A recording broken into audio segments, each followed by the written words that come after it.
Hello guys. तो दोस्तों, आपका स्वागत है प्रशांत सुपर हीरो कॉमिक एक्सप्लेन में, जिसका नाम मैं बदलने का सोच रहा हूँ कुछ टाइम के बाद।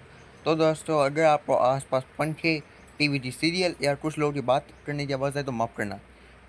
तो चलो दोस्तों, कुछ लोग बोल रहे थे भाई बेंटेन स्पेसशिप का चैप्टर लाओ, बेंटेन स्पेसशिप का चैप्टर लाओ, तो लो आज रहा है वीडियो।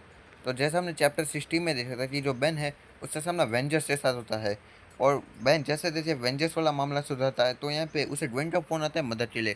तो आज हम जानेंगे चैप्टर 70 में कि हुआ क्या है।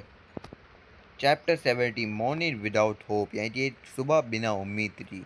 तो ड्वेन जो है यहाँ पे फ्रेडरिक यूनिवर्सिटी में आ चुकी होती है, और ड्वेन बोलती है घर आके कितना अच्छा लगता है ना। और केविन बोलता है हाँ, आज का दिन वापस आके बहुत अच्छा लग रहा है। और फिर जो ड्वेन है वो केविन को किस करती है, वो बोलती है मैं क्लास जा रही हूँ, अपना ध्यान रखना। और तब हमें दिखाई देता है कि कोई लड़की जो है वो ड्वेन को छुपके से घूर रही होती है।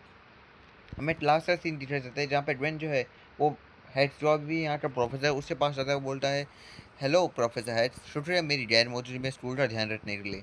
और तब यहाँ पे हेड्स बोलता है ग्वेंडोलिन क्या बढ़िया सरप्राइज है। और तब एक लड़का डांडे डैशर नाम का वो ड्वेन को नोटिस करता है, बोलता है प्यारी ड्वेन वापस आ गई। और ये बोल के वहाँ से टेलीपोर्ट हो जाता है। और तब ड्वेन शॉक हो जाती है और देखती है कि भाई यहाँ वहाँ पे क्या था। पर फिर ड्वेन कुछ समझ नहीं पाती, वो इग्नोर कर दिए। और रात के सीन में मिनोटोरा नाम का एक विलन जो है वो बोलता है देखो देखो लकी डल वापस आ गई। और तब लकी डल बनी ड्वेन बोलती है हाँ, और मैं तुम्हें पहले हार चुकी और अब भी हराऊंगी। और ये बोल के अपने मैन आस्तर से नकाब को पकड़ लेती है। और तब मिनोटोरा बोलता है इसे मुझसे हटाओ। और तब ड्वेन बोलती है खुशी से, और ये बोलती है उसे नकाब को खींच लेती है। और तब वो बोलता है धत तेरी जी।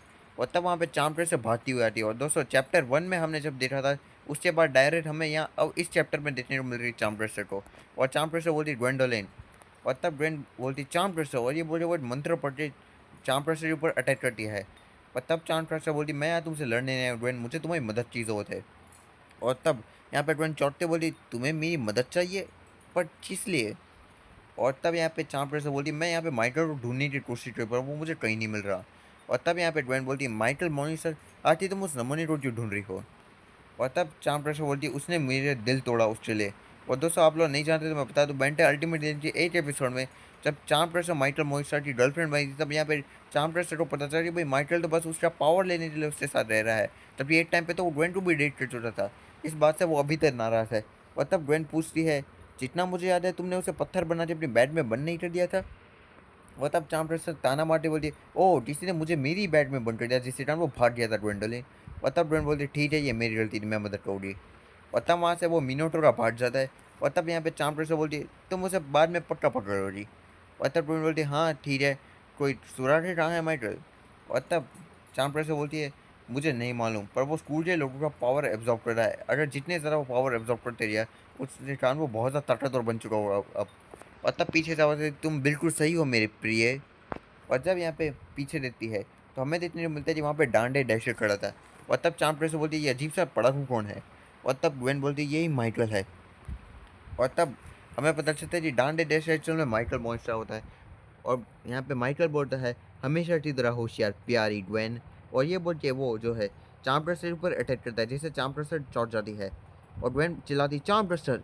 और अगले सीन में माइकल वो अटैक रोक देता है वहीं पे, और चाम्प्रसर थोड़ी डर जाती है।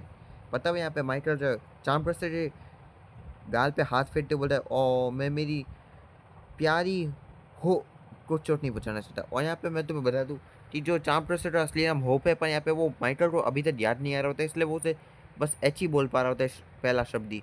और तब यहाँ पे चाम्प्रसर बोली ओ प्लीज़, क्या तुम मुझे बैठाने की कोशिश कर रहे हो, तुम पहले से भी ज़्यादा बदसूर हो तो जब हम मिले थे।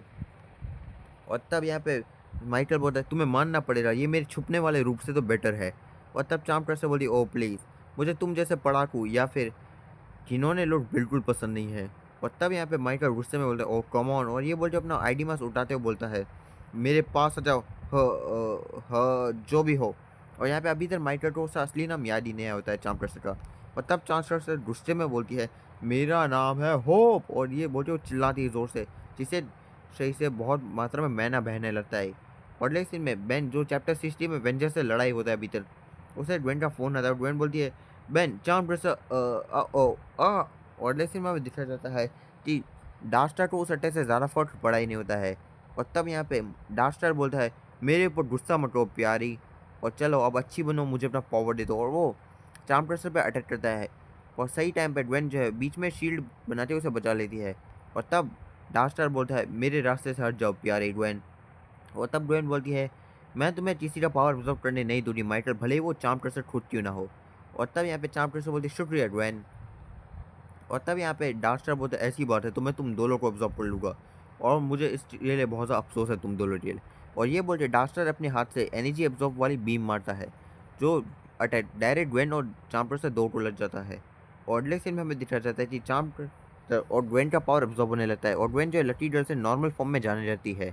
और सेम चीज़ यहाँ पे चार्म ट्रस्टर के साथ होती है क्योंकि वो भी बहुत ज़्यादा कमज़ोर होने लगती है। और तब डार्क स्टार बहुत ज़ोर से हंसने लगता है और पीछे से आवाज़ आती है डार्क स्टार। और जब डार्क स्टार पीछे मुड़ देता है तो वहाँ पे बेन आ चुका था फाइनली। और यहाँ पे बेन बोलता है उन्हें अकेला छोड़ दो माइकल। और तब यहाँ पे काय भी आती है और बोलती है हाँ वरना हम तुम्हें धोने वाले हैं बहुत बुरी तरह से। और तब डार्क स्टार बोलते हैं ओह तुम मेरे लिए बैकअप लाए हो, मुझे नहीं लगता कि वो तुम्हें मदद कर पाएगी बेन। और तब यहाँ पे बेन बोलता है नहीं इसलिए तो मैं एक्स्ट्रा बैकअप लाया हूँ। और तब हमें दिखाया जाता है कि यहाँ पे केविन और हेड्स भी आते हैं और केविन बोलता है ग्वेन को अकेला छोड़ दो नमूने। और यहाँ पे हेड्स भी बोलता है मेरी भतीजी से दूर हो वरना तुम्हें इसकी कीमत चुकानी पड़ेगी। और फिर बेन ऑमनीट्रूथ से इस्तेमाल करता है और बन जाता है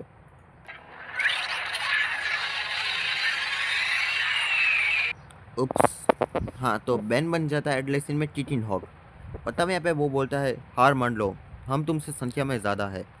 और तब डास्टर बोलते ओह मैं तो पैर टॉप रहे है। और तब बेन मजाक करते बोलता है ऐसा इसलिए क्योंकि तुम्हारे पास। और तब अगले सीन में डार्क स्टार बेन उससे पहले कुछ बोल पाता है उससे मुंह पे ब्लास्ट मारता है और तब केन बोलता है तुम्हें ग्वेन को छूने की कीमत चुकानी पड़ेगी। और अगले सीन में डार्क स्टार जो है वहाँ पे रॉक मॉन्स्टर्स को ले आता है मंत्र पढ़ के और वो रॉक मॉन्स्टर केविन पे अटैक है उससे पहले जेड केविन को टक्कर मार के बचा लेती है। और तब केविन बोलता है गुड गर्ल। यार आज बहुत गलतियाँ हो रही मुझसे माफ़ करना यार, ये वीडियो को मैं 5वीं बार बना रहा हूँ इसलिए अब बहुत ज़्यादा प्रॉब्लम हो रही है, पहली 4 बार बना रहा तो प्रॉब्लम हो गई, छोड़ो। और तब बेन आता है वो बोलता है उन्हें अकेला छोड़ो। पर अगले सीन में वो रॉक मॉन्स्टर जो है बेन को धक्का मार के दूर पटक देता है। और तब अगले सीन में हेड से मंत्र पड़ता है मैडनस वॉस। और अगले सीन में वो अटैक डायरेक्ट ग्वेन और चार्म प्रेशर हो लगता है, उन दो की बॉडी से बहुत मात्रा में मैन आने लगता है। और तब वो दो की आंखें बहुत ज़ोर से चमकती है और वो खड़ी हो जाती है। और तब यहाँ पे बेन बोलता है वो तुमने ये क्या किया। और यहाँ पे ट्राई बेन को संभालती है। और तब यहाँ पे हेड्स बोलता है एक ऐसा मंत्र जो उन्हें वापस से चार्ज कर देगा। और तब यहाँ पे डास्टर बोलता है ये देखने से ईमानदारी लग रही है। और अगले सीन में चार्म ट्रस्टर और ग्वेनेट मंत्र कर दिया है जिससे अचानक ही आसमान से बहुत मात्रा में मैना वाली बिजलियाँ आने लगती है। और तब यहाँ पे डास्टर बोलता है ड्रैप मुझे यहाँ से जल्दी निकलना पड़ेगा। और से पहले डास्टर भाग रहे यहाँ मंत्र पड़े। अगले सीन में उसकी बॉडी में रुच होता है, उसका मांस टूट जाता है और ज़मीन पर गिर जाता है। और तब हमें दिखाया जाता है कि बहुत सारी एनर्जी के कारण जो है डास्टर अपने गोल्डन फॉर्म में चला जाता है। और तब वो बोलता है इतना पावर, इतनी एनर्जी, इतना मायना, ये बहुत ज़्यादा है मेरे लिए। और अगले सीन में वो बोलता है मुझे इस्तेमाल पहले करना चाहिए था। और अगले सीन में ज़्यादा मैना के कारण अगले सीन में डास्टर ओवरलोड होके वापस से बिना मैना वाला नॉर्मल ह्यूमन बन जाता है, यानी कि अब वो हार चुका है। और अगले सीन में वो कुछ कर पाता है। चामटर से खड़ी होती है, वो बोलती है चलो तुम्हें थोड़ा न्यूट्रलाइज करे। और ये बोलती हुई वो डास्टर के सर पे हाथ रखती है। और अगले सीन में वो डास्टर को वापस से पत्थर की गुड़िया में बदल देती है। और तब यहाँ पे चामटर से उसे उठाती है, वो बोलती है अब तुम किसी लड़की को चोट नहीं पहुँचा रहे नमूने। और तब चांपरा से बोली शुक्रिया सभी का और तुम्हारा खास तौर पर ग्वेन, बाय बाय अभी के लिए। और ये बोलते वहाँ से टेलीपोर्ट हो जाती है। पर तब हैश निराश होते हैं, वो बोलते हैं उसने मेरी तारीफ नहीं की। और तब यहाँ पे ग्वेन बोलती है वो करेगी, जानती हूँ मैं। और अगले सीन में हमें सुबह का सीन दिखाया जाता है जहाँ पे हैश जब अपने क्लास में होते हैं तब वहाँ पे चांपरा से बोलते है अंकल मुझे माफ़ करना, मैंने आपको अपनी एक और कमजोरी नहीं दिखाना चाहती थी। और यहाँ पे चार्म प्रेशर जो है वो हेड्स से पास जा रही होती है क्योंकि अब शायद चार्म प्रेशर सुधारना चाहती है और हेड्स भी थोड़े इमोशनल होते हैं। और तब यहाँ पे चार्म प्रेशर बोलती है क्या आप मुझे माफ़ कर दिए अंकल हेड्स। और तब यहाँ पे हेड्स इमोशनल होकर अपनी भतीजी चार्म प्रेशर को गले लगा लेते हैं और बोलते हैं बिल्कुल मैं करूँगा। और दोस्तों इस चैप्टर के साथ फाइनली चार्म प्रेशर भी अब सुधरने के रास्ते जा चुकी है। दी एंड। तो दोस्तों ये चैप्टर ख़त्म हो चुका है और जानता यार 3-4 गलतियाँ कर दी मैंने इस चैप्टर को। पर इस चैप्टर को मुझे जल्दी बनाना था क्योंकि यार मैं पहले ही 4 बार ट्राई कर चुका हूँ पर चारों बार फेल होया था।